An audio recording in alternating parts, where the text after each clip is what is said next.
2, 1. Pew. Cool. I'm just checking to make sure we're live on YouTube.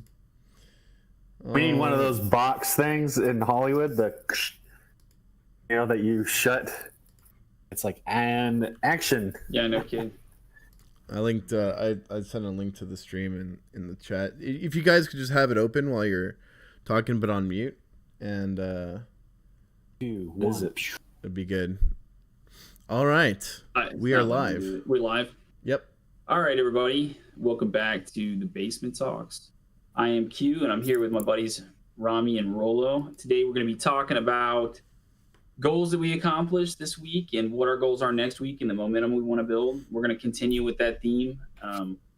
It seems that nobody's really capable anymore in the country of criticizing themselves and holding themselves accountable, but here on the show, that's what we're going to do, and we're going to try to move forward. We're going to talk about moral decay and what it means for the country, how it's impacting us right now, and what it means going forward.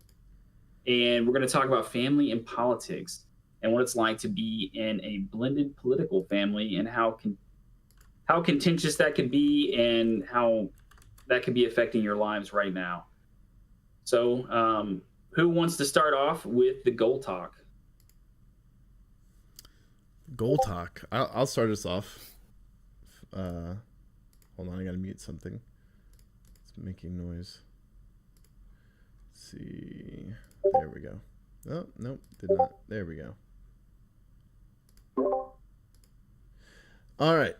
The goal talk. So my goals were one, to really focus on my channel.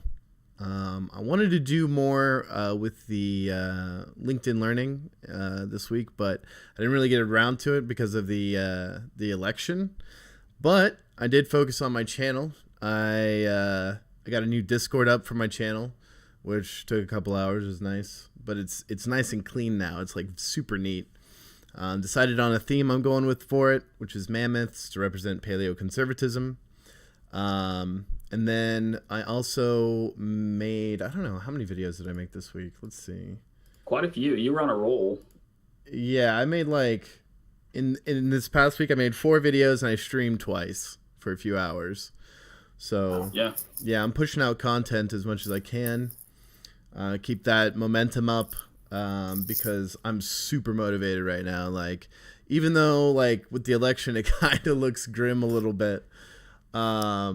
I'm super motivated to just keep on pushing, keep going. So I didn't meet all my goals, but I met quite a few of them, and it feels pretty good. Like, I feel like even though my views aren't like the highest or anything, I feel really good about what I'm doing, and I feel really good about having just delivered and following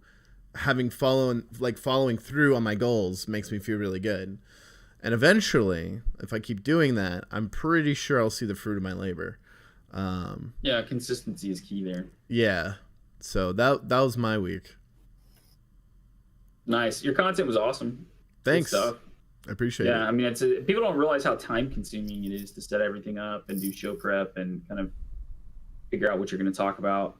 Some people can do it all on the fly and off the cuff, and that's kind of generally how I go. But I mean, like just listening to content and then just kind of like absorbing information and determining what you're going to talk about. It's not as easy as it sounds, actually. It takes a special person to be able to talk about something for hours. Like it's impressive, actually. Yeah.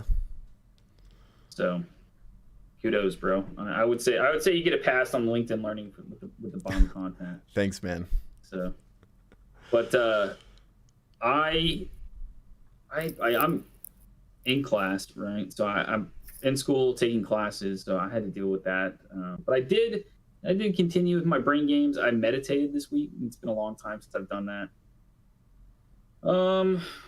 Can't say I've made the most unhealthy or healthy decisions with food, and I haven't really kept to my one meal a day. But I'm not going to do it anymore because I'm going to start lifting weights again because my shoulder is finally like, it doesn't hurt. That's super positive. I have good range of motion now, and it's like kind of painful, but it's not like just somebody's ripping my arm off. So I might give it a break for like another few days, but I'm like carb load, and then I'm gonna start lifting again. I'm just gonna be careful with overhead deadlifts. And yeah, I guess I just need to continue. I need to get more serious about learning. I'm learning things that I'm required to, and I'm doing just enough basically to learn because I'm being graded, right? So you just, when you're older and you have obligations, you're like, okay, I'm gonna do just enough not to screw up and get a good grade. But like, I shouldn't be looking at it like that. That's ridiculous. And I'm not doing myself any favors. So I need to try a little harder with school, and I need to take my learning outside the classroom more seriously. So that's probably what I'm going to be doing. That's good.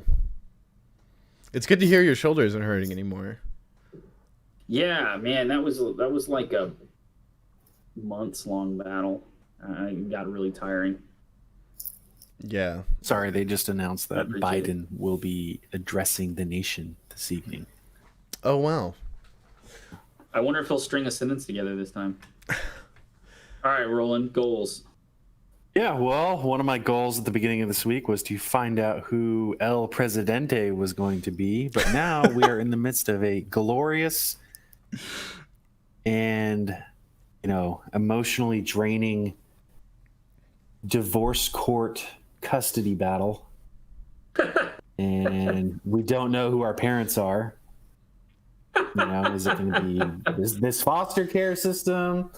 Are you going to go stay with your cool grandpa who says like really inappropriate stuff but is very charismatic, or are you gonna like go stay with your other grandpa who creepy can't put sentences together?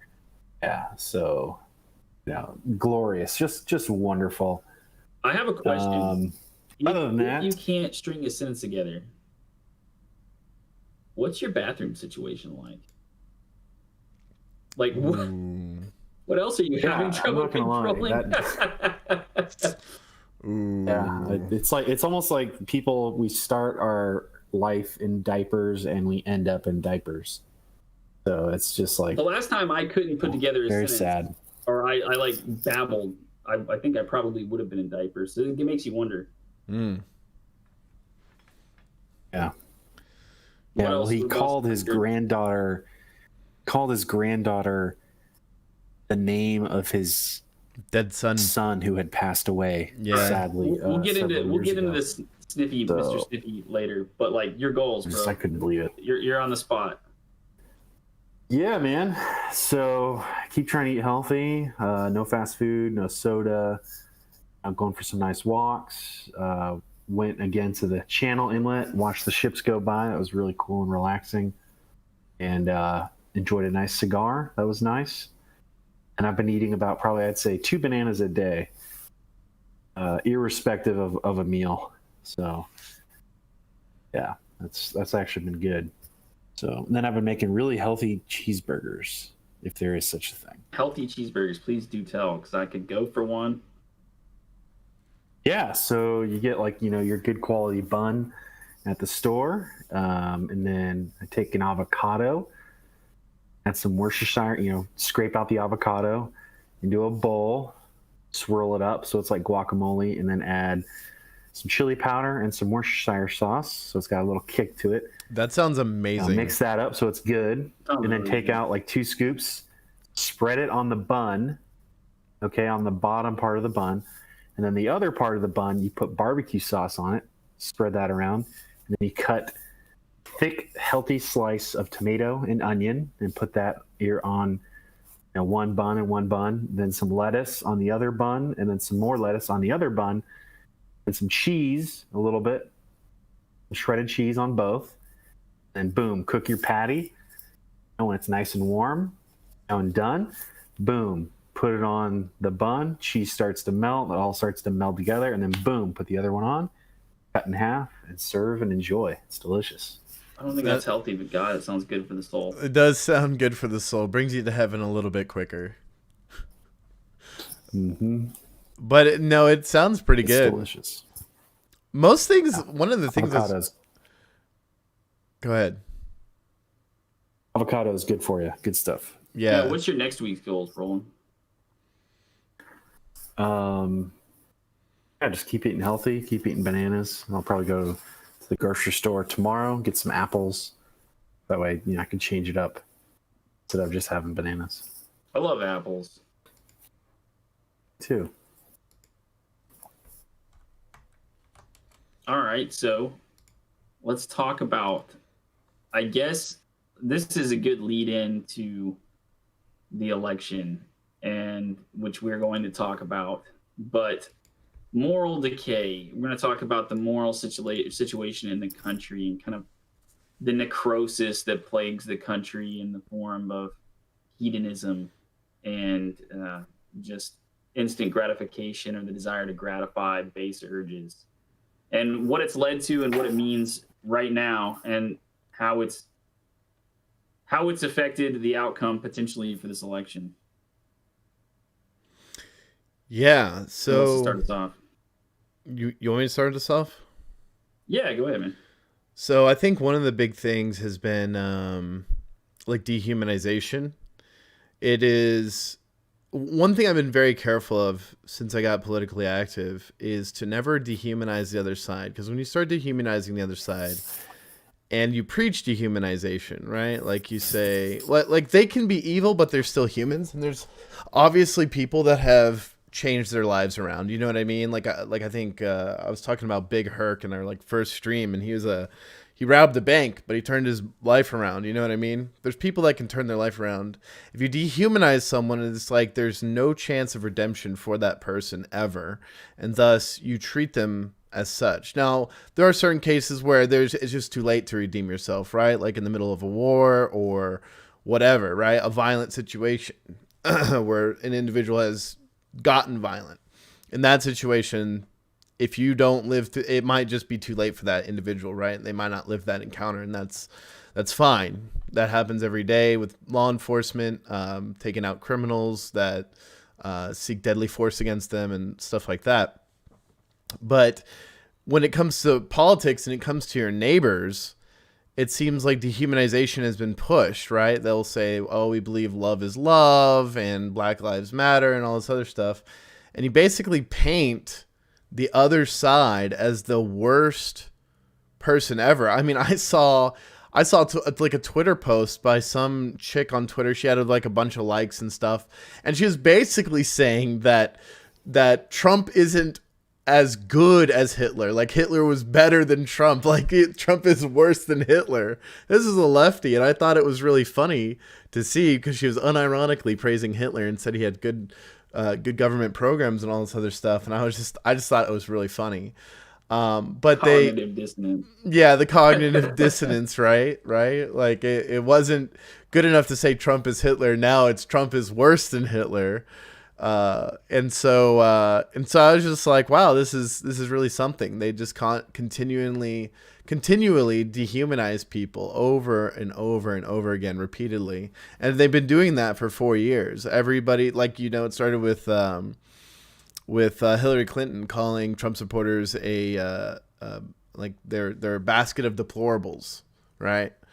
And just doing that over and over repeatedly for 4 years by the mainstream media over and over and over again, to where these people have no concern for their fellow man that disagrees with them. You have to be in that cult-like mentality, agree on everything, no diversity of thought, and just follow the line. Just walk the line of whatever's being said in the media. And that has resulted in hurting a lot of family relationships. I do realize that there are some Trump supporters that have demonized the left to the point where they've dehumanized them. And I understand that. But what the statistics show is that the left does it more than the right. So when the left does it, they're cutting off friendships. I've lost so many friendships because of leftist indoctrination, right? Like I wasn't calling for violence. I wasn't doing any of that. I was just saying, hey, I disagree. And they're like, I can't know you anymore, Rami. Sorry, but you're a Nazi. It's like, okay, well, I'm not a Nazi. I just support Trump. And they just get rid of you. And they've been, and it starts with the friendships, and then they start coming for their family, and I'm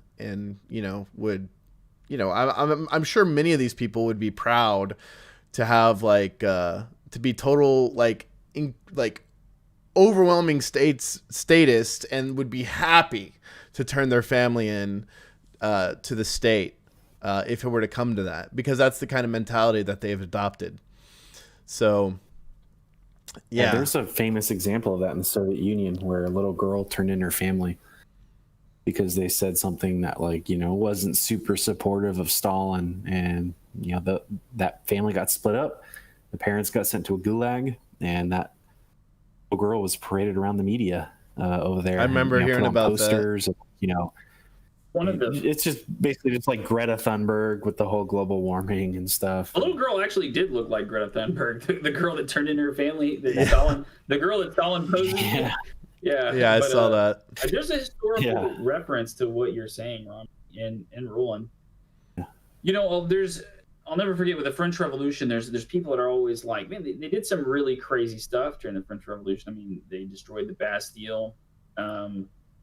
And the Spanish Revolution as well. Well, I'm not going to talk about that one, but the French Revolution, like, talking about kicking over headstones and desecrating graves, like, some pretty crazy stuff actually went down.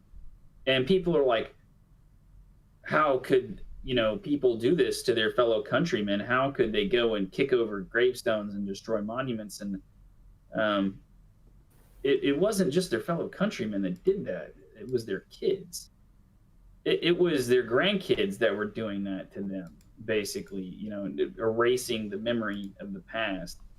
And that's how polarized that society had gotten, and how dehumanized one party or another. And you see this a lot. You see this a lot in extremely crowded places. I think actually Joe Rogan and Matthew McConaughey were talking about this, basically, with that really densely urban, really densely populated urban areas, people grow tired of people, and they stop to value people and stop to see people for people.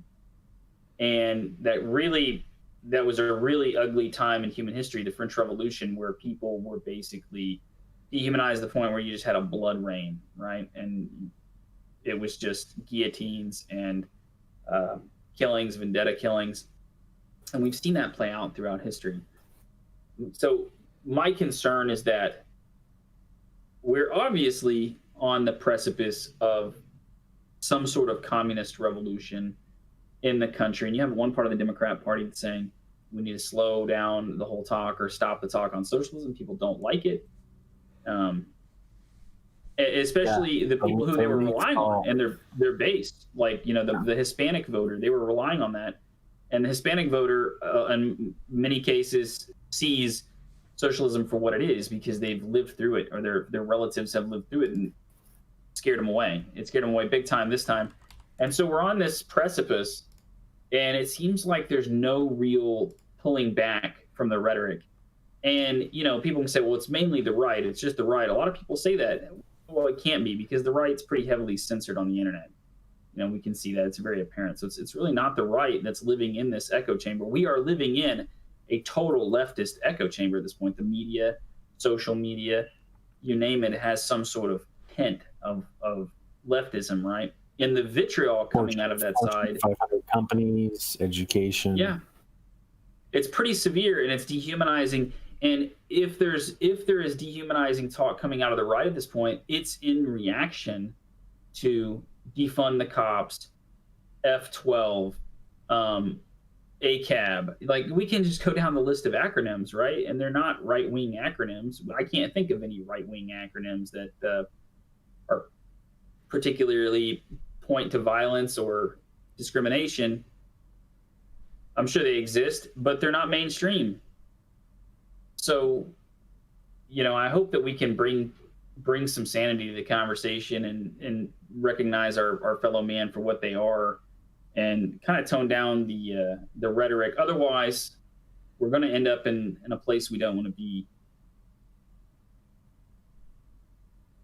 Yeah, I totally agree. It's I don't know, it's insanity right now. Either way, I saw, it was funny. I saw in DC that there was like Antifa, like protesting, you know, starting riots and whatnot, and they were basically saying F Biden, F Trump, like, yeah, I saw that. I They was couldn't like, get their message straight. yeah, I was like, oh dang, like they're just. I mean, they really are like anarchists, like Vosh kind of anarcho syndicalists, and they're not happy with the Democrat Party either. So no matter what happens, no matter the outcome, these people are still going to be really violent. And no, yeah, and I mean, if we said the same things they do online all the time, we would be kicked off, dehumanized, depersoned, demonetized. We'd have outrage mobs at our doors if we said the equivalent things. I mean, it's just so hypocritical. Yep, put in jail. Yeah. Yep. Put in jail. Yeah, because they get away with things. They'd be like, "Oh, you're inciting a riot." Like what Hassan Piker said in one of your videos where he was like in a video game or in Minecraft. Yeah. He basically in Minecraft did his statement. Yeah. And it's like, that doesn't work for the right. Like you can't just in Minecraft things. Yeah. Like that was a funny thing people said, a couple years ago. But like if you say something violent now, it's taken very serious if you're on the right. What's crazy you got Hassan Piker who can get away with it. Why? Is it because he's rich or is it because he's a leftist? It's because he's a leftist on Amazon's platform Twitch.tv. Destiny got taken off Twitch.tv for saying Kyle Rittenhouse was right to defend himself and that he did nothing wrong. And Twitch was like, nope, can't have that. You're banned. They banned him off Twitch, or they didn't ban him, but they unpartnered him. So that was a massive monetary loss for his income. Yeah. So, but it's okay. It's just private business.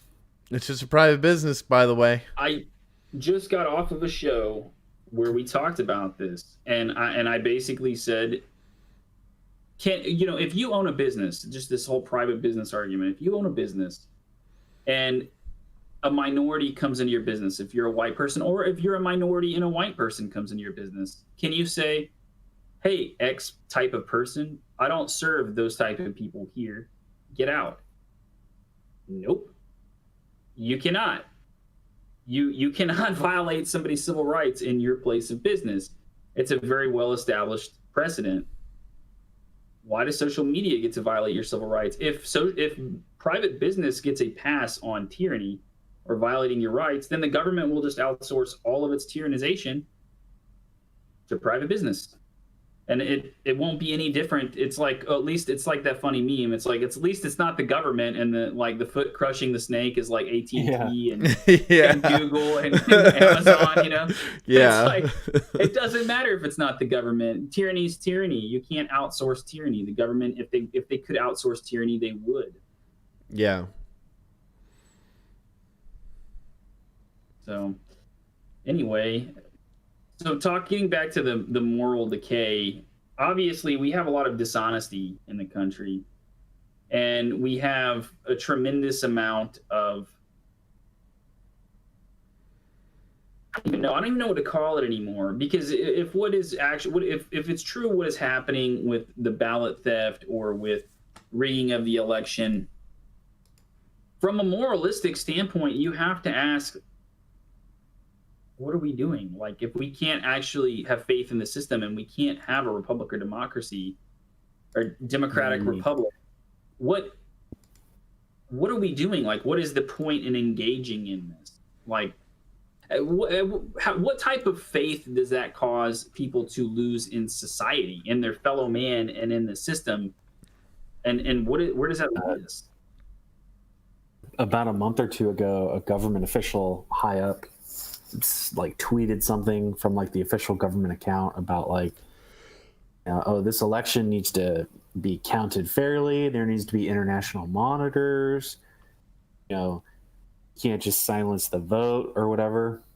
And then this was like, like within the last 2 or 3 months, and then Hillary Clinton just retweeted it saying, "Oh, this aged badly" or something like that.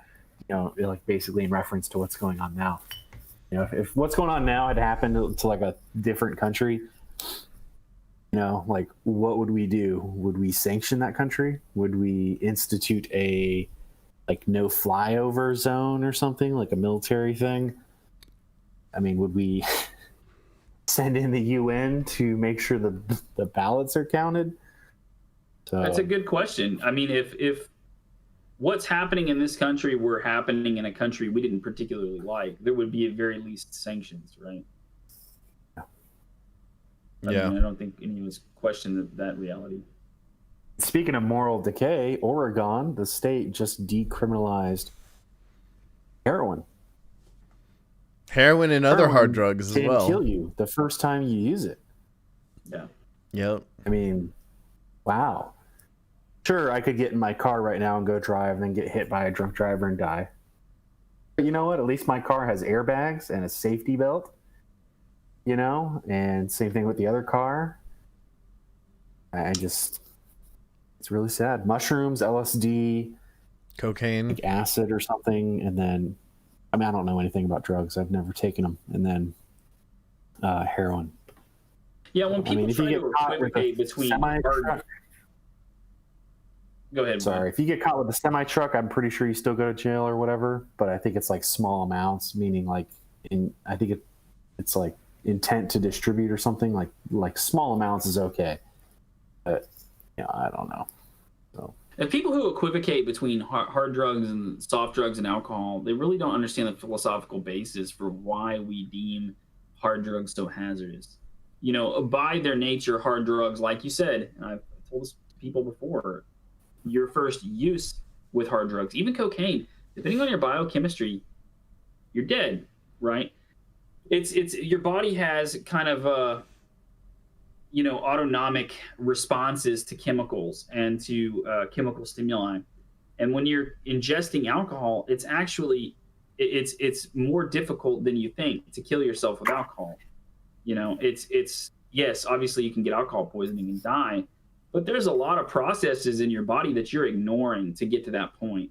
You know, for most people, right? I mean, it's you're ignoring vomiting, you know, serious fatigue, tunnel vision.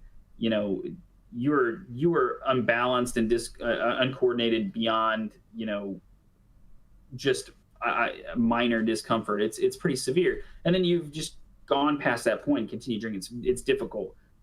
And also alcohol, when somebody says, well, you know, alcohol is an intoxicant, yeah, but you can ferment berries in a coconut and get alcohol.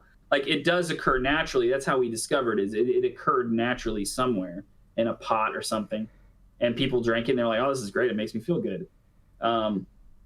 Marijuana, you know, no, it can't do that. But in the same way that alcohol causes problems, marijuana causes its own problem.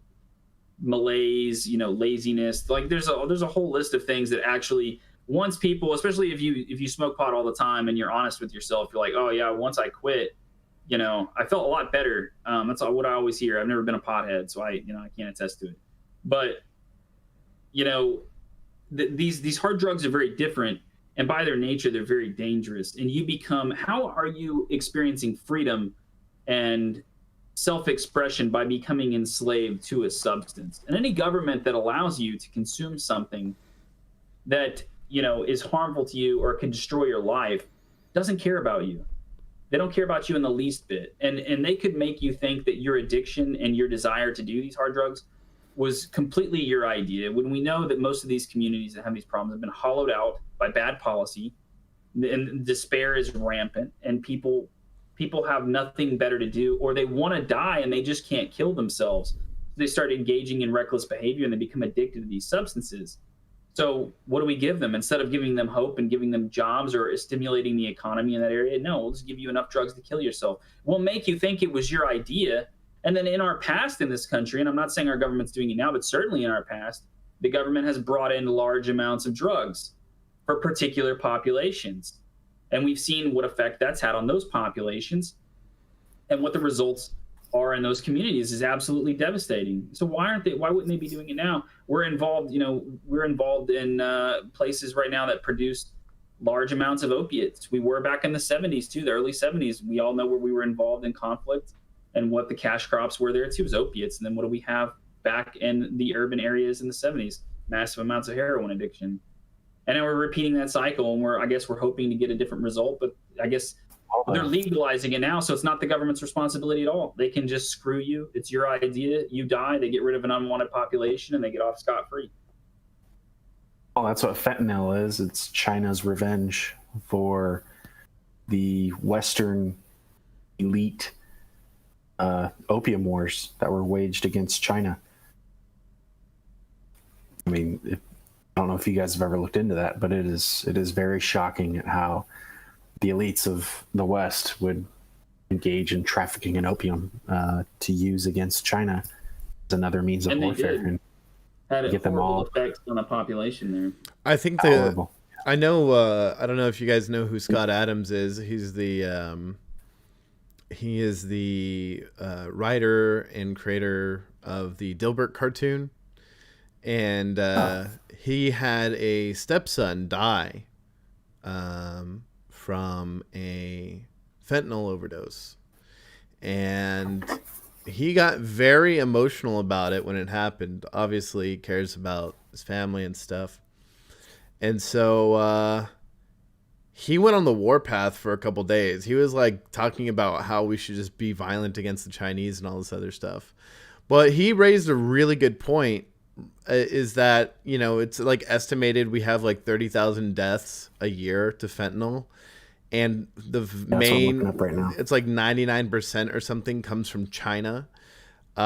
If you have a substance coming from China that kills 30,000 people a year, it's almost like an act of war. If they were killing 30,000 people any other way, we would be like, okay, China, you're done. Like, we're warning you right now. Like, put them cuffs up. Like, put those hands up, because we're about to throw hands, like, internationally here. And imagine if we just set up a factory in China that had 30,000 deaths due to accidents every year, and what type of stink they would make over that. Yeah, exactly. So it's definitely, as I see it, it's malicious. There's no doubt. Yeah, but 50. You look at China, and then you can look at the makers of OxyContin. I recommend everybody look into the Sackler family and the state of Massachusetts versus Purdue Pharmaceuticals. It was a pretty ugly thing, and you know, I'm not going to say whether it was intentional or not, or I'll let people make up their own minds what the intention was behind the findings in the suits. But there's no doubt that the makers of these dangerous drugs knew exactly the risks associated with their consumption, and, you know, basically covered it up to distribute them. Mm-hmm. Okay, I just looked up some info about this. The entire Vietnam War, about 55 to, I think it said 58,000 U.S. soldiers were killed. I don't know if that was Wikipedia or not, or if it was reliable, but, you know, let's say 60,000. I've always heard 60. Not including, you know, huh? I've always heard 60K. Yeah, it's always around 60,000. I think I've heard as high as like 65,000 who died in Vietnam. I don't know if they include, like, you know, side effects of Agent Orange affecting a soldier or whatever long after the war. But The Guardian in the UK just published an article about 3 months ago. In 2019, nearly 71,000 Americans died of drug overdoses last year. So what that means is, during the height of the Vietnam War, all of the hippies were protesting soldiers dying over in Vietnam. You know, that went throughout all of the late 60s and early 70s. And yeah, roughly, I mean, conservatively 13 years. There are the anti-opioid protests in America right now. Everyone going out and doing that. You know, last year, you know, 2 years ago, 5 years ago. No. Yeah, I think it's awful. You know, it's interesting because I've seen, like, I think it was like Tariq Nasheed or one of those blacktivists, right? He was talking about how drug problems only matter now because of white people being addicted to opiates. And I don't think that's true. I think, like you were talking about earlier, the government released, like, crack into the black community. It's done a terrible and that job. was taken seriously, actually, at the time. That's why we got the crime bill. Actually, people don't remember this, but the black community actually wanted the crime bill at one time. They were terrified of crack dealers and the effect crack was having on their youth in urban centers. Yeah. Banning drugs and effectively enforcing the law, like, I don't know, Singapore, would do this country a ton of good. But there's TV shows of Locked Up Abroad where people say how scary it was to serve in jail or in prison or, 5 or 10 years, in Colombia or in like Thailand, due to drug related offenses. Yeah. Not a good time. There's too much emphasis on rehabilitation in prison. There's some notion that society owes you rehab if you're a scumbag. I encourage everyone listening to go read a book called Crime and Punishment. And that's not the purpose of the justice system. Justice isn't done by seeing the perpetrator of crime made whole. Justice is done by making the victim whole at the expense of the perpetrator, who is seen as a great evil upon society. And there is no obligation society has to you to rehabilitate you if you were a criminal. Now, I will say, if you are picked up and you were addicted to substances and your only crime is being an addict, now there are crimes associated with being an addict, but let's say there aren't any other suspected crimes and you were just an addict. I would question the entire system that made it such an addict. Like, why did this person feel so desperate? Why did their future look so hopeless? What prospects did they have in life? What prospects were there in their area? Where did they go? What happened? Whose ultimate fault is it? People can say, well, it's the fault of the parents. And then they start to say about how, our society's affected the family unit. It all comes down to the American being treated like a commodity and becoming expendable to a system they pay into. And that system abandoning them to vice and affliction of all sorts and taking no responsibility. We see the same thing with the mental health crisis in this country. There's no help for those people either. And everyone's like, well, there's a mental health crisis in the country. What does it stem from?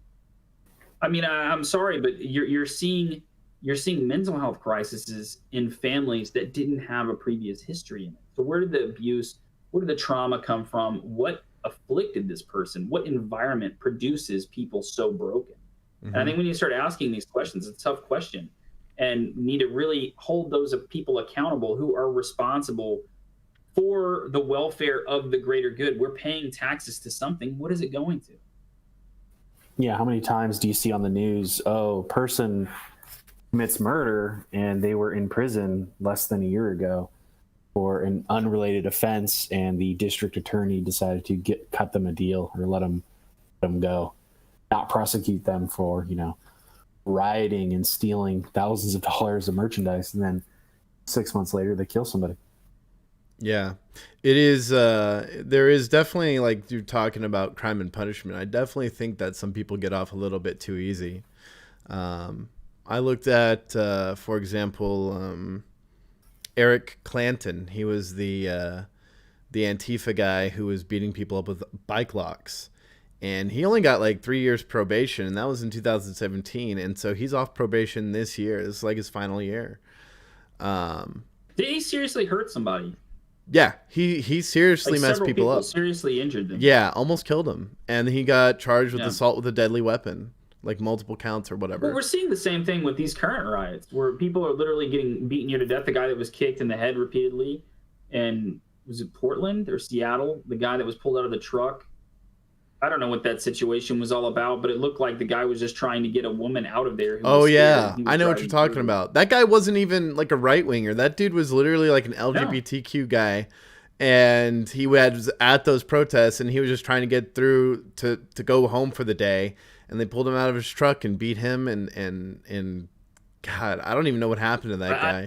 I think he died, right? I think he ended up dying. He might have. I don't know. But I mean, that's just one incident. We've seen a bunch of incidences like that. And this is also goes back to the dehumanization. Yeah. The lack of discourse, dehumanization, polarization to extremes. and just disregard for your fellow human. But these people are not being held accountable. Like, how do you rehabilitate someone who kicks someone in the head repeatedly until they die? There needs to be punishment for that. Yeah, this notion that you rehabilitate robbers and rapists and thieves, like, they're not going to jail to learn that what they did was really bad. Like, they know what they did was really bad. They did it anyway. They're going to jail because they're antisocial, and we don't want to live around them. Yeah, exactly. Who cares what happens when they're there? I don't think a person there are a lot of things in society that are not capital anymore that need to become capital, that you may not have taken a life, but you basically robbed someone of their soul. So you in essence took their life force. Like, their life is completely altered because of their interaction with you. They'll never be the same. So society really did lose a whole person by your actions. So those things probably need to become capital again. But things like stealing, like shoplifting, stealing from the store, things that are obviously wrong, those people shouldn't die in jail, right? But they also shouldn't go to prisons with murderers and rapists and robbers. Like, we used to classify people a lot better when they went to prison. We didn't just have all sorts of heinous people locked up with minor thieves and, white collar criminals and just benign but relatively small criminals, right? I don't know what the deal is with that. But society doesn't owe you rehab because you're scum. There is a Walgreens in San Francisco just announced they're going to shut down forever. And, a Walgreens or a CVS pharmacy is very important to the local community. It's where you go to get your pharmacy medications from the hospital. Oh, man, I don't feel good. I have diarrhea in the middle of the night. I need to go to Walgreens and get some Imodium. Oh, really? I mean, that's true. What you do. It's true. And, oh, crap, I just burnt the food I was cooking. I need to go grab something quick and cheap. So I go to Walgreens.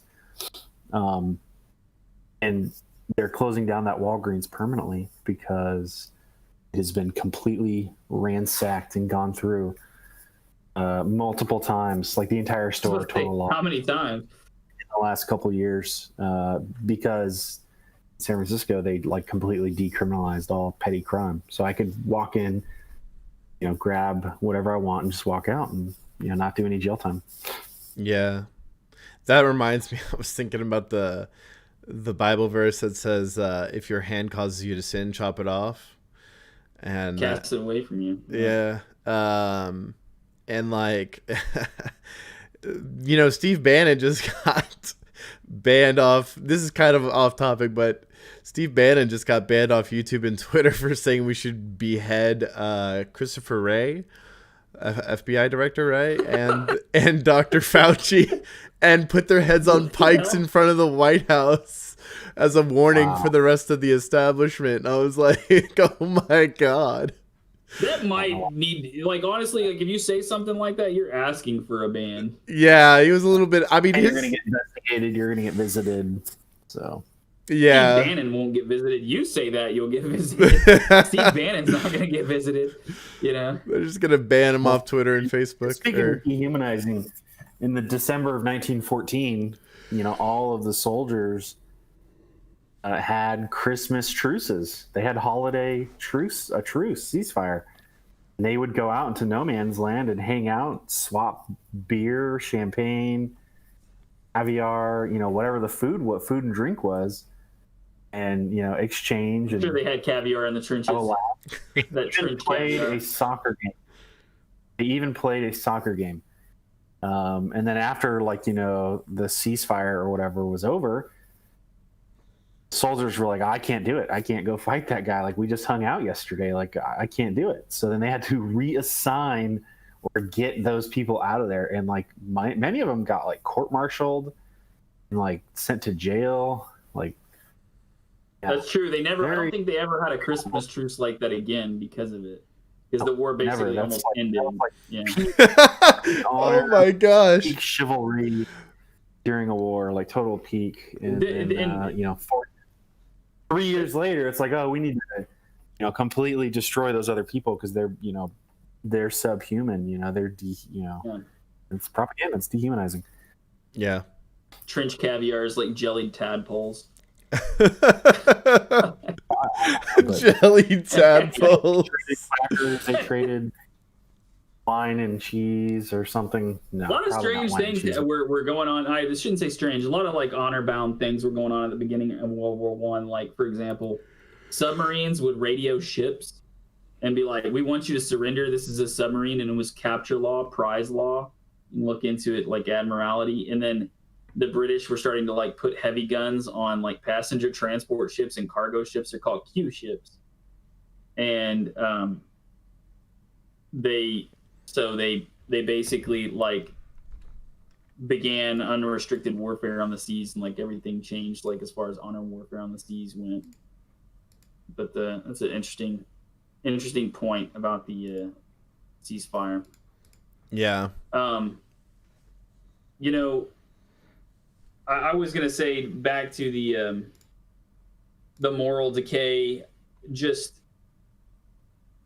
ultimately, the reason we're having a lot of these problems is people, you know, aren't held accountable. Like you said, with the you know, everybody, when you try to call out someone for their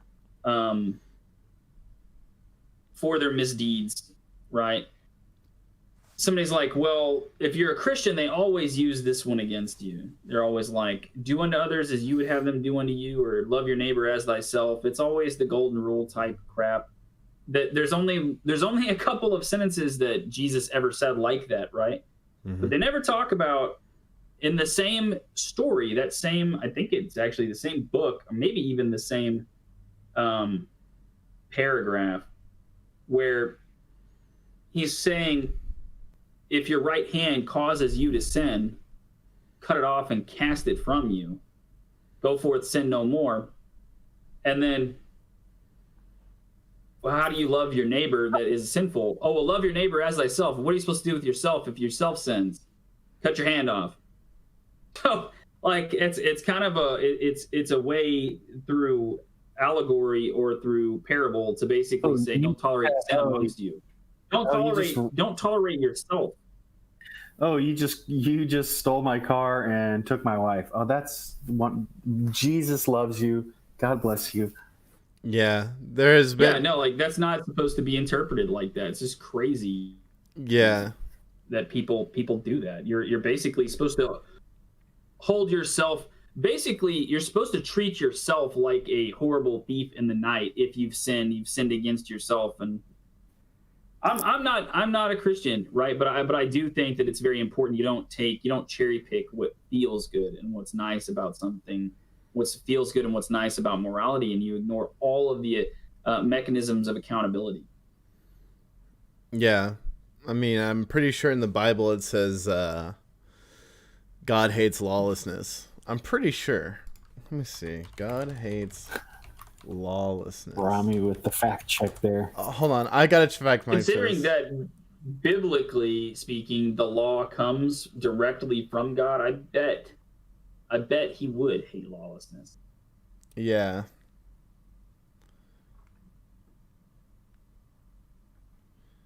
I bet the algorithm is suppressing that search right now. No, it says 1 John 3:4. Everyone who practices sin also practices lawlessness, and sin is lawlessness.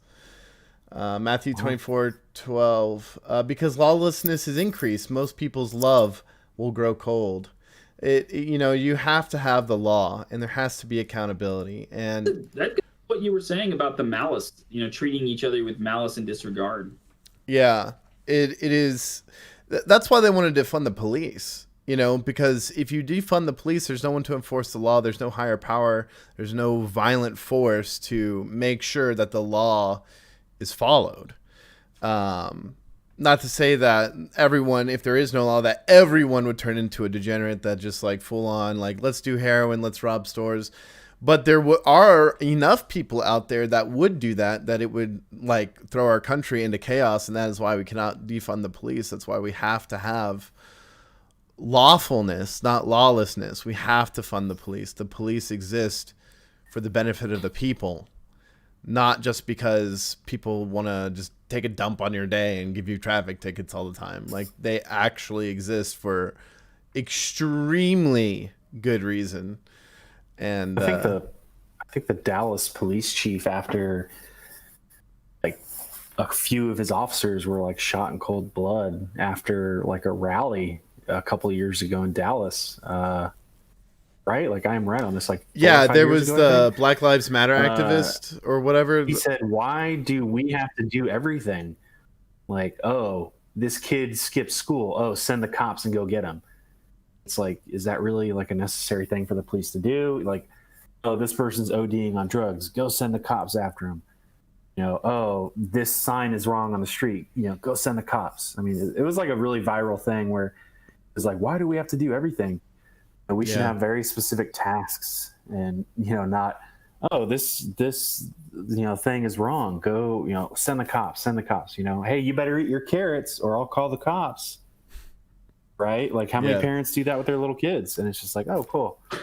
And now you're scared of carrots and cops at 4 years old. So when I was in law enforcement, I would constantly have moms of really bad kids call me to get their kids to school. And I'm just like, no. First off, you don't want your kid to regard me in this way. Secondly, like, it's actually illegal for you to cause your child, it's illegal for your child to be truant, right? And so, like, if you're a participant in their truancy, it doesn't matter if you've, like, called me as, like, a pass, like, your kid can't be truant. Don't be truant. And so, I don't know. I'd constantly get called to resolve issues with kids and their parents. Man, my parents were never going to call the cops if I was being a crappy kid. They just like, where's the belt? Like, I'm about to get that belt. Grab the wooden spoon. Yeah. I'm about to get that belt. You better go pick a switch. Like, I'm not calling the cops. You will want the cops to come if I get a hold of you. Like, that's the type of house, I guess, that most of us were raised in back then. But I was just like blown away constantly. Also, if you defund the police and you build these negative stereotypes around police, let's just do a thought experiment. The police are gone. What type of society precipitates from a lawless environment in which the average man who was a member of polite society has to bring about violent force of action on his fellow man or his neighbor to maintain order in a city?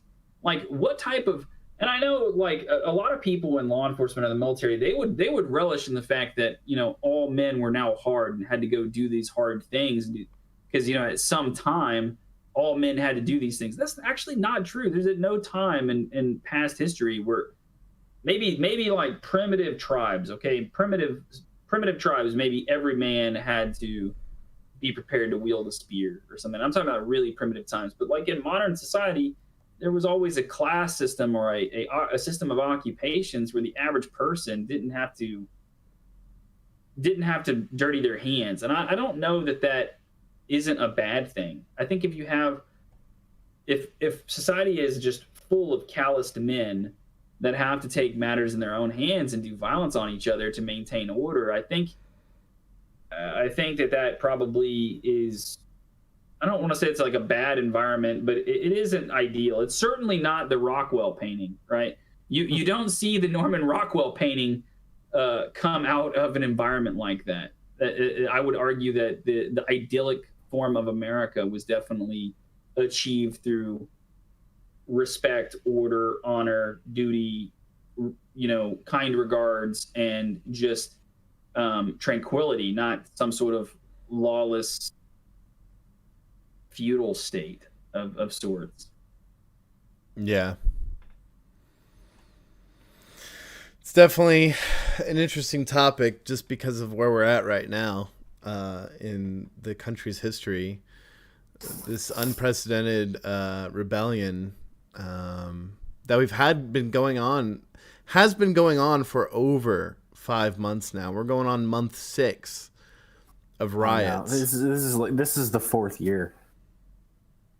Yeah, the 4th ever year. since like Trump said he was running for president, and then he won that. Once he won the nomination, which no one thought he would, no one thought he was going to win. The whole shebang, and then he did, and then let me just look at the newspaper, day after the election. It wasn't like, oh, hey, cool, someone won, cool, good for them. No, it was, oh, now we start the process of impeachment, Russia. I mean, yeah, they've opposed him every step of the way. It's always been straight rebellion for these people. And I will say the Bible does say rebellion is akin to witchcraft. So, dude, look at what Andrew Yang just said. He said, hey, maybe we should be focusing on helping out the average Joe instead of some cultural thing that someone who has a whole bunch of money wants. He said that basically the other night, like last night on CNN. I saw about that. Yeah. Just look at the internet, like just lighting him up over it. Like, just very rude things. I'll put it mildly. I will say I do kind of like Andrew Yang. I'm not exactly sure about universal basic income. I have questions about how that would affect people's motive and motivation. But at least I do like him because he is thinking in what seems to be a genuine way of the average Joe. You know what I mean? And he's trying to take into account we like already AI have universal basic income. It's called welfare. Yeah, true. Well, we have universal basic income in kind of many regards. If you study modern monetary theory, I mean, almost anybody can get a loan, right? And that's basically that's almost the way it's institutionalized and has become federalized. I would say that's really close to UBI already. It's just under the guise of capital or capitalism. Oh, okay, interesting. Never thought about it like that.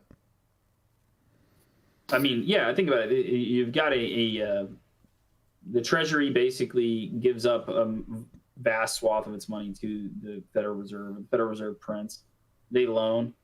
The more they loan, they'll lower the interest, basically. It's almost near zero. It incentivizes bad loans, or maybe they're good loans, but different types of loans on a lower scale after it gets through the bank's fingers. And the banks basically give out credit cards like they're freaking candy bars, and everybody's got one, and it can get not free money, but it certainly seems like it at the time because you didn't earn it, and you can go spend on it and you owe interest. But if you think about it, that's already a function of MMT. They're going to loan out money. The money has to be contracted at interest. It's got to go back into the banking system. So it's akin to UBI. Even with a bad credit score, you can get a credit card. It's just crazy. So, and in my regards, it's like, how is that not already UBI? Yeah. Anyway, let's talk about families and politics. I don't have this problem. I don't have like a family animosity over politics, but man, I've seen some stuff on Facebook the last few days. Yeah, same. There was in 2016, like in the run up to the election, there were people that I told, I was like, look, I get it. It's an election year, rah, rah, cheerleader, woo, go, whoever I'm rooting for. But I was like, probably shouldn't have apparel of the political slogan. Just wear it wherever you go, because you're going to get cold cocked, or someone's going to come up and spit on you, or watch to see what kind of car you drive. Don't put a bumper sticker on your car, and oh, you're full of it, man. This is America, land of the free, man, home of the brave, bro. I'm like, okay, it sure is, dude, but people might get mad if the election goes one way or the other. And I don't know. I'm just not going to put that stuff on my car because I actually want to see my car when I walk out of a store or wherever I am. Or you don't want to be on fire when you walk out of the store? Yeah. I want to see it in one piece, and then just, look on the news, in the last 4 years, people being targeted and stuff. Horrible. Yeah, it is. Whatever, man. It is true. I've seen it, we've seen it on social media before where some Bernie supporter back in the day just hates Trump. It's always these radical leftists. And they're... the Bernie supporter tried to kill actual sitting congressmen. I remember that. At the Was it congressmen game. or senators? Like, oh my God. Yeah. Remember the guy attacked Rand Paul. His neighbor put him into the ground and beat him and then broke his rib. He was just that did happen too. Tackled. Yeah. And they had to remove a part of his lung, which means he's now a part of the coronavirus sensitive No, I group. think they had to remove his whole lung. Yeah. That's just insane. Mm-hmm. Dude, I don't know what I would do if someone tackled me and they caused me to lose my lung, but I wouldn't have handled it quite as well as Rand Paul. I just tell you, I'd be a little more upset. Yeah. Totally. Well, again, it goes into what we said about moral decay. You trust in the system, thinking it's going to treat everything fairly and equitably, and then when something harmful is done to you, because you are of this political thought, you don't matter. So we're just going to let this guy go. So people in our age group are more prone to violence or violent reactions or negative reactions because our faith in the system has been just. Do you think that our generation ever had the ability to garner faith in the system or to feel like the system had our best interests at heart? I think it depends. Yeah, until 2008. Then it just went off a cliff. I think it depends. I don't know. I think it really depends, I think, because, Democrats, you look at 90s Democrats and like Clinton is like pretty anti-illegal immigration. He has some pretty good policies there. Like we would vote for Clinton today over anything the Democrat Party would put up today. You know what I mean? In terms of... if 1992 or 96 Bubba was running now, landslide. Like against everyone Trump, would get behind it. Trump would have a hard time. Yeah. I don't think Trump could beat 92 Clinton. I actually think that 92 Clinton in many instances would have appeared, even though he was definitely not conservative, he would have appeared more personally conservative by the media than Trump. Like, I actually think back in 92, that was a less scandalous candidate than the way they portrayed Trump with the grab him by the slogan. Yeah. Right. Yeah, I definitely, but as far as like our faith in the system, I think it really depends on your experiences. And like, for example, I was homeschooled, and so I didn't get to see the mess that is the public education system for America. So my mom just told me like, I'm going to homeschool you because I want to instill values in you that you won't get at public school. And I was like, okay, that's fine. Like it didn't bother me. I love being homeschooled, stay up till 2 a.m. every day, wake up at 11. Who doesn't want that as a teenager? But, it was, so I didn't have that. And it wasn't until I got to college and started understanding the brainwashing the colleges were doing that were completely against everything my parents taught me. That it's not just colleges, it's high schools. But I was homeschooled, in right? Public school, it starts like in the first grade or earlier. Right. I woke up to how bad the system is in a different way than I think other people would realize. Like if you grow up in the public school system, you might come to the conclusion that the system is just broken and doesn't work.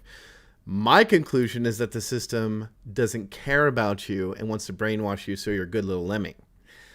And that is the two, I think, solid take. Yeah, two solidly different views on the system. So, yeah. I had a conversation with someone the other day about a government that isn't ours, like a foreign government. And I just said, I was like, I don't know what you're smoking, but this other government, if that was here, they would not tolerate the inefficiencies of the average populace or the corporate structure that exists today. We were having because they consider that to be harmful. Well, I had it with you, but also someone else, and just cognitive dissonance. Oh no, man. Like, do you feel free? Do you really feel free? I mean, here, I certainly think that the perception is that you should feel free. Like you should have the perception that you're free. But if anybody can look around right now and see just the immense machine and what it's doing to your perceptions and what it's trying to do with the future of the country, there's just no way that you can sit down at night, be honest with yourself, and say, "Oh, this is free," you know. And I'll tell you what, everyone commits 2 felonies a day. Speeding, that's reckless endangerment of a vehicle, that you could kill someone, vehicular manslaughter. Downloading a music, downloading a movie. I don't think anybody does that anymore. Like, I actually think that was a popular article. Killed all of that. I think that was true, but I mean, at like one time, 10, 15 years ago, that was like a big thing. Yeah, it was going around. Gaming piracy. It's like a famous book or an article. Gaming piracy is still pretty up there. That is, yeah. Because all the solutions to it are garbage. Before we started this podcast, and we always talk, we talked several times before we started this podcast, and we had great episodes before this episode where our energy was great. We had good talking points. This podcast has just a markedly different tone. It is like, I don't want to say that we seem like defeated or depressed or something, but like we have lost something this week. Like something has been lost, because the three of us can talk for literally 6 hours straight and be excited about what we're talking about. And this week, it's like while we're talking, it's like we're watching someone kick our puppy. Like, it is. We are all children. We are all children in a divorce court being tortured by the media, the state, the industrial complex, whatever, and they're hashing out what's going on. We're like celebrity children being abused by like a divorce court. Last night I noticed, like, I don't know, dog videos.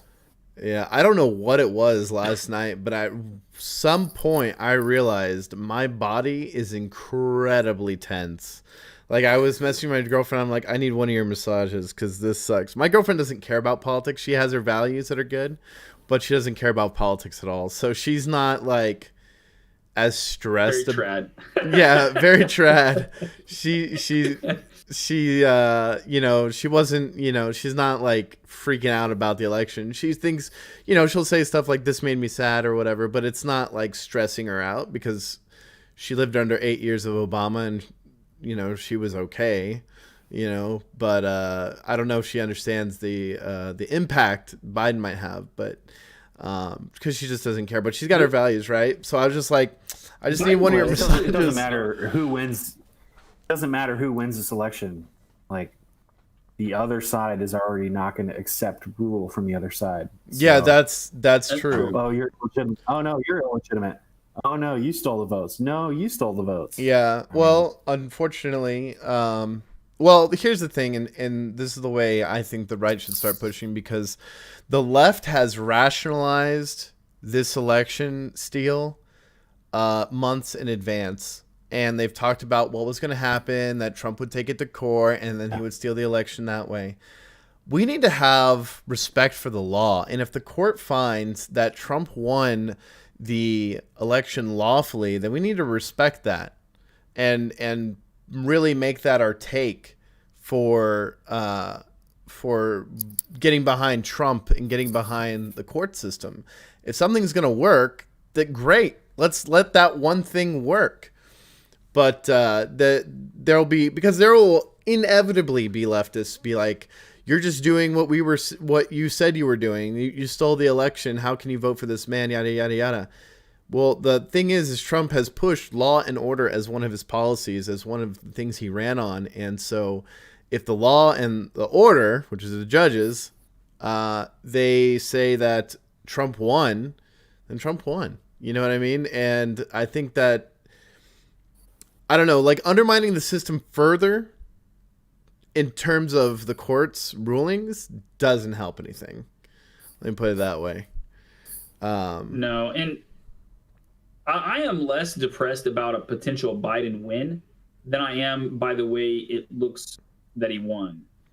Yes. So Yeah, exactly. The way it looks he won is way more depressing to me than his actual win, because it ultimately means, philosophically, it means the death of our system. Like, there is, if things are just going to go in some sort of predetermined manner, and people get to pick and choose winners based on fraud, there's no reason for you to participate in this system anymore, realistically. Right. Well, I mean, there's two famous examples of this. Go on. I'm sorry. There's two famous examples of this. 1948 U.S. Senate election. Lyndon Johnson was a congressman of Texas, and he was going up against a very famous, very well-liked former governor. And then, all of the counties and precincts report. And then, Lyndon Johnson is like, down by, I think, only like a couple hundred votes. And then, 3-4 o'clock in the morning or whatever, or like the next day, oh, hey, we found this ballot box number 13 that just so happened to have all these extra ballots in it. And, they count them up. Oh, hey, Lyndon Johnson wins, and is the new senator. And same thing, Richard Nixon versus JFK in 1960. The whole race came down to Illinois, and they let all of the rural southern part of Illinois report. And, the Chicago establishment held back. And then, Richard Nixon has a 5,000 or 10,000 vote lead. And all of a sudden, Chicago, we are now 25,000 votes ahead or 20,000 votes ahead. And JFK wins. So. Yeah, we are. That is exactly what I was thinking about this entire time, is actually the way the votes were counted and what occurred remind me a lot of the LBJ congressional seat and then the Kennedy election, because Joe Kennedy just stuffed ballots and had ballot stuff for his kid. He was so tied in with the mob, and that's not nobody even questions that anymore. And that only happened because of the amount of control the establishment had over the spread of information back in those days. So if we're seeing that type of theft and deception occur today, that's very indicative of how controlled our dialogue has become and how locked down the political narratives have become, and how controlled the dissemination of information has become in this country. None of that's good. Obviously. One more thing. There are some political theorists that have also talked about the 2000 election with the hanging chads, or that wasn't from corruption. Butterfly ballots. Because I thought about that. None of that was from corruption. This is just straight up corruption. This is very different from 2000. Florida announces their polls closing at 8 Eastern, I believe. Is it 8 or 9? I think it's 8. Well, and then immediately CBS News declared in the 2000 election the state of Florida, Al Gore has won. And it was Dan Rather, who hated the Bush family. And the Panhandle of Florida is not on East Coast time. They are on Central time. And the Panhandle of Florida is basically just a giant military base, Pensacola, Mobile Bay, Alabama. Country. A lot of conservative people live there. So those people would have voted for Bush. And if you're in line at the polling booth and they say, Al Gore has won, and you're in line, there's TV camera, there was TV monitors back then, everywhere. What are you going to do? And you're in line, you were going to vote for Bush. You're going to be like, oh, okay, screw it. Guess we lost. We'll try again in 4 years. Even though there was a whole nother hour voting for that part of the Panhandle because they're on Central time. I do remember that. A lot of people pointed to that as like, rigging or whatever you want to call it. And the only person who called that election right back in 2000 was Britt Hume, and he got in hot water for it. And I like Britt Hume. I love him. Think he's a great guy, great journalist. I don't know. I wonder if that's why Fox News behaved the way they did this time. But I will say that they did not appear so in the bag for one party over another back in 2016. It was certainly a different appearance that they kept under Ailes. I will say that actually the reporting election night was balanced. but considering I didn't like it, considering that you have two whole other news conglomerates that are just totally in the bag for the left. So yeah, their motto was fair and balanced. They were balanced, or at least appeared balanced, but there was still kind of a leftist skew to Fox News.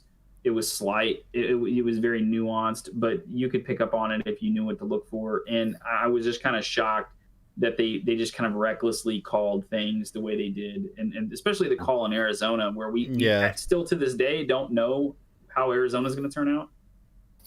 Yeah, it says Biden's up by 39,000 votes right now in Arizona. Yeah, well, that's continued to dwindle down because the votes that are coming in are almost all for Trump at this point. Yeah. And CNN, there was like a CNN or some other camera crew at some protest last night or the other night of conservative people. They were chanting, Fox News sucks, Fox News sucks. Camera. That was amazing. And of course, people online are like, "Oh my god, it's gonna! Why are these people hating Fox News?" It's gonna give way to new media, either on the internet with people like Steven Crowder and The Blaze, or it's going to Mark Levin, his TV program that he has online is fantastic. Rush Limbaugh podcasts, Joe Rogan podcasts, or it's going to shift over to another, or it's going to shift over to another news network like One American News. A lot of people like that. Yeah, One American Or News. they like Newsmax. My parents are huge fans of Newsmax, so they've been watching that quite a bit. But we're going to see emerging market share, right? We're going to see the potential for someone to eat up some portion of market share, or multiple people eat up market share in the future. You're going to have soon the death of Rush Limbaugh. I'm sorry that I said that to some of you out there that are his fans. I like Rush. He's going to die. I mean, his cancer is going to kill him. It's it's sad, but it is what it is. Michael Savage is going to follow shortly thereafter. He's getting old. I mean, even if he isn't dead, I mean, how long can he stay on the air? He had Paul, Paul Harvey, on the air for years and years, but he didn't do the same type of program that these guys did, where they're sitting in front of a mic for 4 hours. And that is tough. I mean, it's actually tough for us. Like, we all look like kicked puppies tonight, but realistically, even if when we're on our game, we actually, three of us naturally have a really good flow of conversation, and we're pretty energized about talking these subjects. It's still difficult, and those guys are gonna be unable to fulfill those duties. And then I don't see anybody listening to Sean. I mean, and the thing we're doing it once a week. They're doing it 5 days a week, which is insane. Yeah. I mean, those guys can talk endlessly about the current day affairs, and it's truly a gift they have. Like, it's 7 days a week, 24/7. The news. Oh, the news is, yes, but like Rush Limbaugh, Mark Levin, Michael Savage, these guys, like they get on air and they just sit there and talk for hours 5 days a week. You know what I mean? And that's incredible. I don't know how they consume enough content to do that, because it's difficult to consume enough content to fill our time slots. How are they? What is their show prep like? That would be super interested in seeing that. They probably have people helping them and for talking points. Obviously, yeah. Yeah. Probably like, you should talk about this. Snerdley. Yeah, Mr. Snerdley. Teams of people. Yeah. Yeah.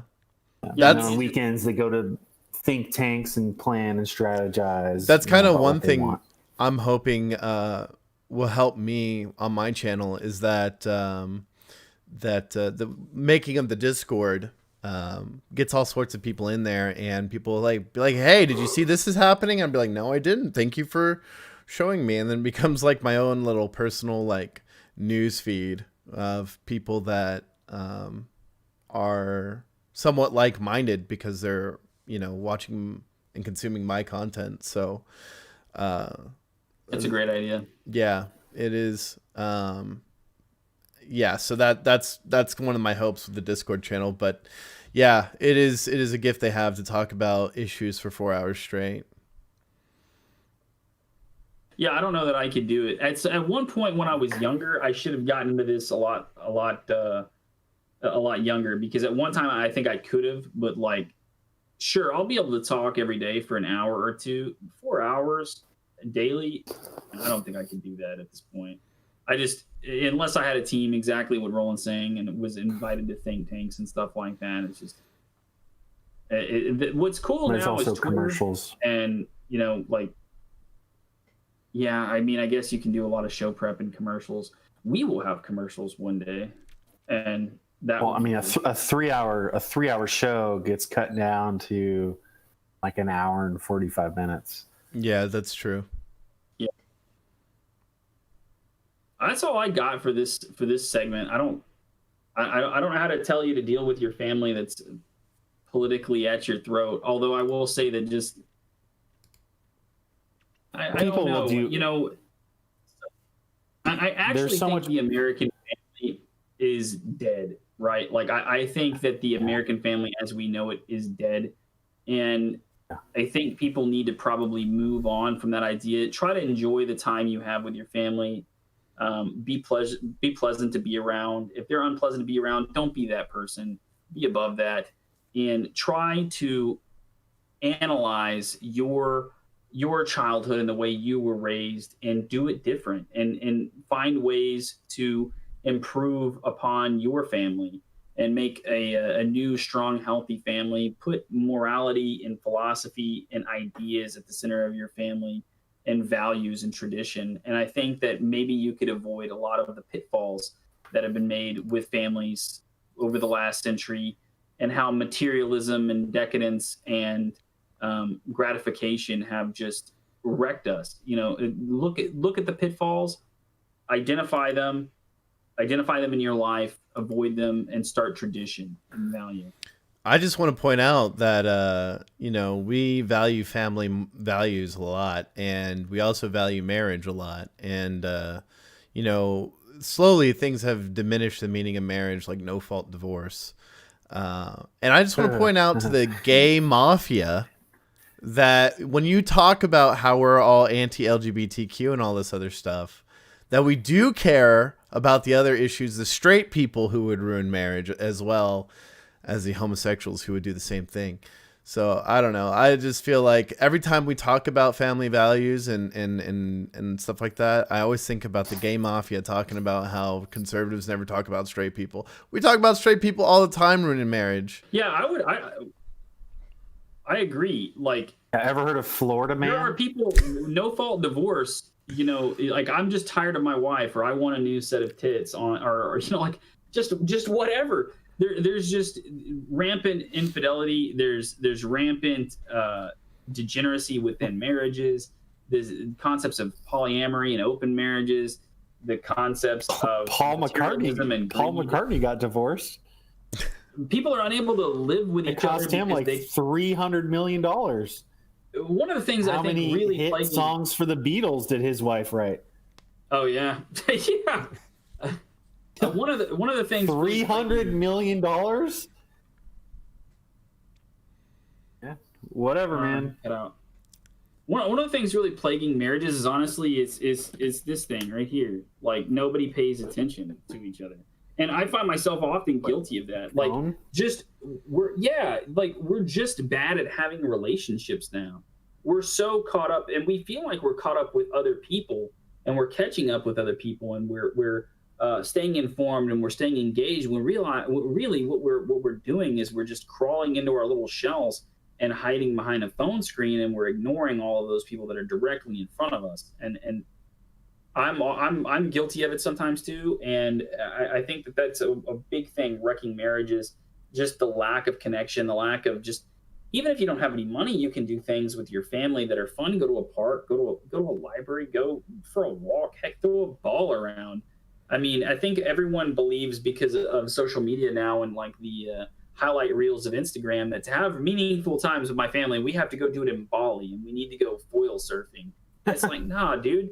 I used to just throw the football with my dad, and we would just build models and crap. Like, we didn't have to spend money to have a good time. Freaking Legos were cool. They were cheap as dirt back in the baseball day. Catcher, like catch.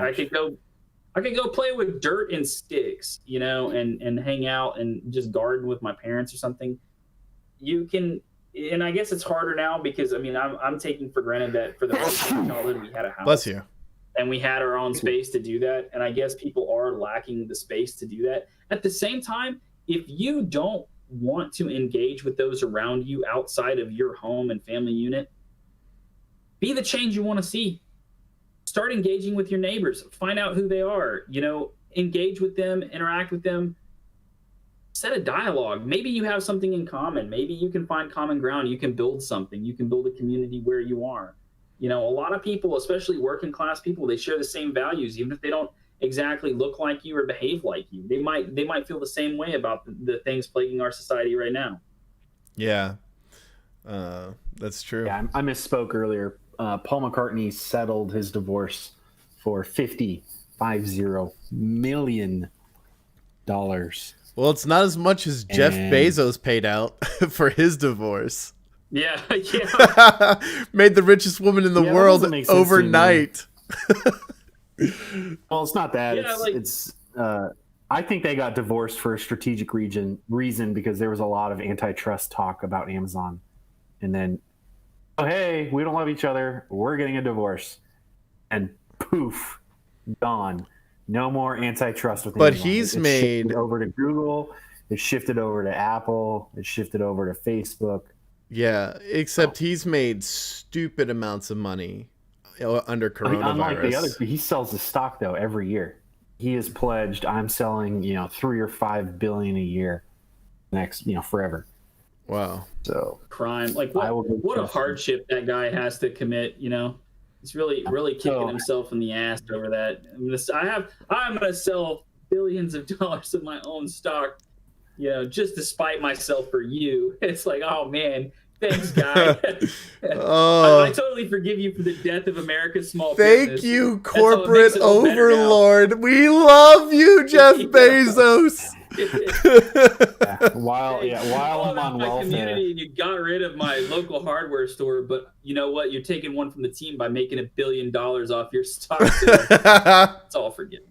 Yeah, dude, no worries. You just have people on unemployment at their own working facilities, warehouses. I just think it's really crazy. Brick and mortar's dead, but Jeff Bezos is taking one on the chin by selling his stock. I just think it's really ridiculous how we're supposed to be at each other's throats or families' throats or whatever over the election or whatever, political, whatever it is, new hot topic of the month or whatever. And God, that reminds Obama, me. This didn't happen under Bush. This didn't happen under Clinton. This didn't happen.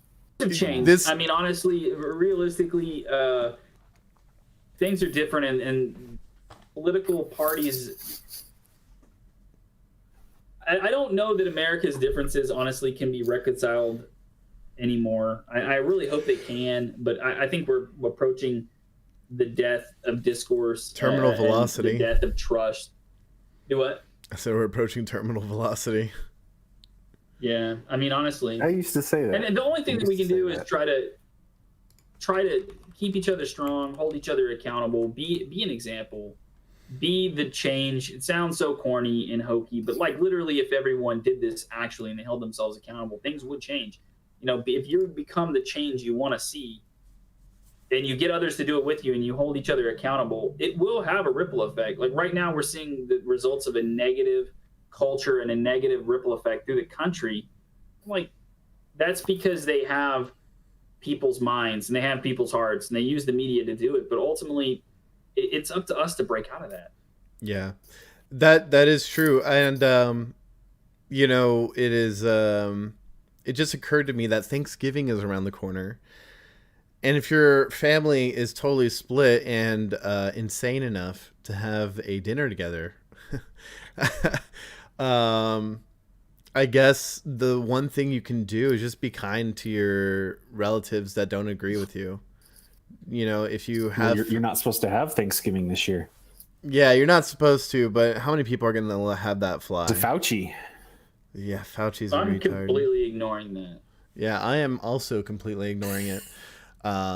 So it's like, what the government wouldn't lie to me, would they? No. They've never lied to anyone in the past. They're the most honest people I've ever heard a lie from. So we can see how honest they are right now. There's all sorts of math on that on TV right now. Mm-hmm. The numbers keep adding up to honest government. That's what all the numbers are adding up to right now. Yeah, the numbers add up to honest government. That's great. I love it. Oh man, but I guess that's all I got, guys. I gotta get off and make dinner. All right. Yeah, I have not actually eaten today, so I'm thinking OMAD today. You OMAD it? Well, I just naturally kind of do it, so it like I just get hungry like once a day. OMAD. Once I start lifting and stuff again, and I bulk up a little bit, I'm gonna go back OMAD. To cut, so I don't get like fat dad bod syndrome from lifting. I've been eating like trash because I live with my parents and their kitchen's being remodeled, and like there's no dishwasher, there's no sink. We just got our stove back, so you can't eating out. Yeah, so I just been eating out like total garbage, but I've been eating like once a day mostly, so it's not so bad. If you OMAD and eat garbage, I don't really know. I mean, as long as you're getting like vitamin C and you're getting some fiber and stuff like that, I don't really know how bad it is for you. It is still you need bad. The calories. Yeah, you need the calories. It's still bad for you, but it's not as bad for you as if you were eating garbage 3 times a day, like some people think you need to do. Yeah. So it's not heart disease. Terrible. It's coming for our generation. It's coming like a fucking avalanche. Dude, it is. It's not good. It's not good. All right, so anyway. I guess we're gonna wrap it up then. I thought. Yeah, I would like to record again soon. Like, I would like to, instead of making this a once a week, I'd like to like start doing a twice a week schedule. The revolution will be televised. Is that what you're saying? No. But you know, like, do y'all remember the X-Files? Did y'all watch the X-Files? I never watched the X-Files before. Never watched that show either. Dude, I hated cable TV as a kid because everything that I wanted to watch was on it. It was on Fox. It was Fox, like local Fox. All right, look. So there was a theme behind the X-Files. Yeah, it was on at like 11 o'clock at night. Wasn't it? It was like 9:30. Anyway, you had this overarching story of the X-Files, like this long legacy story, and then you'd have like the Monster of the Week episode. X-Files was so popular that they did 2 episodes a week, man. That's crazy. Really? And yeah. I didn't know that. So yeah, it was really popular. It was the Monster of the Week, and there was the overarching story. Some people just tune in for one or the other, but I think we should do 2 shows like that. We should have like an overarching show where we continue a positive message and kind of talk about philosophy and personal accountability and like link it into current events, and then have one that is almost like a weekly shit post where we just get on and just talk about whatever it is that comes to mind. Yeah, that sounds like a lot of fun. Oh, I talked to my pastor. We should have guests on that show. Yeah. That's what we should bring guests on. Yeah, I talked to my pastor. He's totally down to come on. Cool. Yeah, I'll talk to my buddy. I haven't talked to him yet, but I'm sure he would be down to come on. Yeah, and that would be a good discussion. I super look forward to that. I think my pastor's pretty brilliant. Fun. He knows a lot of stuff I do not know about theology. Like, when people ask me about like biblical takes on stuff, for most of it I'm just like, dude, I just love Jesus and I follow the rules. But it's like, so, you know, I'm not like a theologian or anything, but politics, you can ask me about politics, I'll have an opinion on that one. But yeah. Anyways, so I'm excited. Or we could just go back and forth, like one, depending on what we're talking about for each individual show. We can have one person on one side of the show or one person on the other side of the show, depending on what type of guest it is. Yeah, but I think we should start doing it twice a week. We got to get tomorrow. I'm working on a lot of stuff for the show. Like, that's what I'm devoting most of my time tomorrow. Today I got really busy, and then I ended up recording twice today. So I didn't really get a chance to work on it. But tomorrow I'm devoting most of the day to the show, and we will talk off air about that.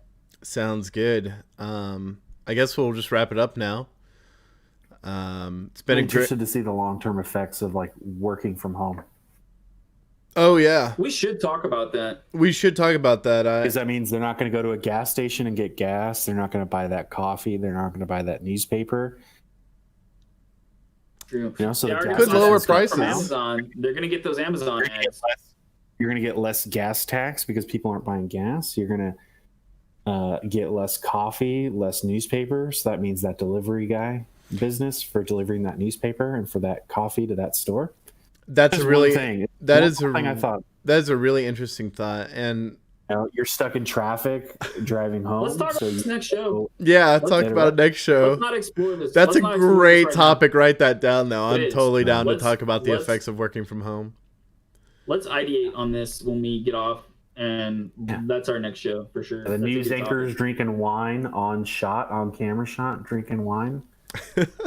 Getting drunk while at work. That's happened numerous times in the last couple months. You know, chugging alcohol. So, Yeah, I'm sure. live, while working. All right, gentlemen, it's been a pleasure. We shall Absolutely. reconvene Hasta luego. soon.